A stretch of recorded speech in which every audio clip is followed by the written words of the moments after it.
Welcome guys, another video.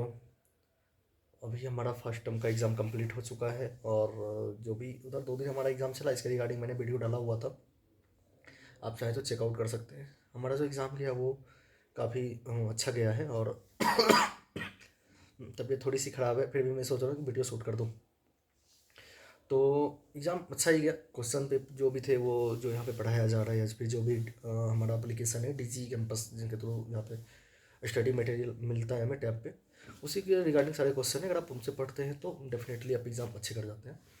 और जो भी ऑब्जेक्टिव वगैरह हैं सारे मतलब अच्छे हैं। अगर 40 को ऑब्जेक्टिव आ रहे हैं तो उसमें 30-35 के अप्रॉक्स जो है आप बना सकते हैं ईजिली।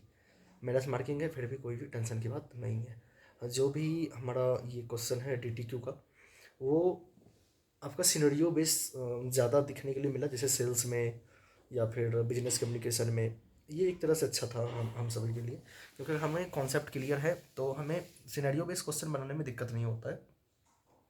अगर हमें ज़्यादा लिखने वाले आते हैं, जो याद करने वाले हैं कि इतने पॉइंट का ये सारा ऑप्शन है, ये सारे पॉइंट का ये सारा ऑप्शन है, इतने ये टाइप है, इतना वो है, तो वो थोड़ा हमें रिमेंबर करने में थोड़ा सा प्रॉब्लम हो जाती है। वहाँ पे हम लोग कभी कभी ऐसा होता है कि भूल भी जाते हैं। लेकिन जो सिनेरियो बेस्ड जो क्वेश्चन आता है तो फिर हमें सिनेरियो पता होता है किस चीज़ को कैसे सॉल्व करना है। तो ये क्वेश्चन हमें लिखने में बहुत आसानी होती है। तो बस यही था। एग्ज़ाम हमारे बहुत इजी इजी बोल सकते हैं अगर पढ़ के गए थे तो।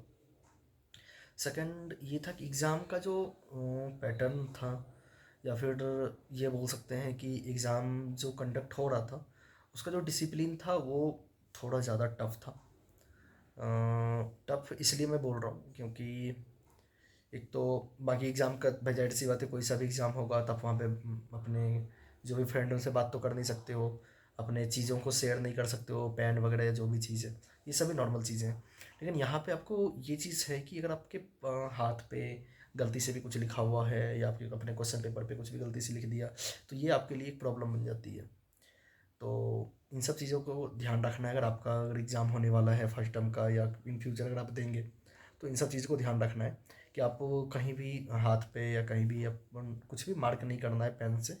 अगर आप थोड़ा सा भी लाइन वगैरह भी कोई मार्क कर लेते हैं, या कुछ भी स्ट्रक्चर मार्क कर लेते हैं, कोई एक भी डिजिट लिख लेते हैं, तो ये आपके लिए प्रॉब्लम हो जाएगी।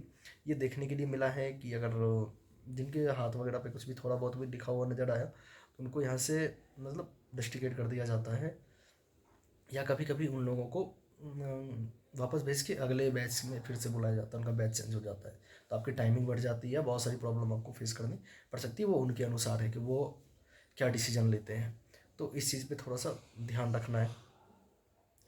तो आई होप इस वीडियो के थ्रू मैं जो भी बताना चाह रहा था आपको समझ में आया होगा। थोड़ी तबीयत ख़राब है तो वॉइस लो हो सकती है। चलिए मिलते हैं नेक्स्ट वीडियो में।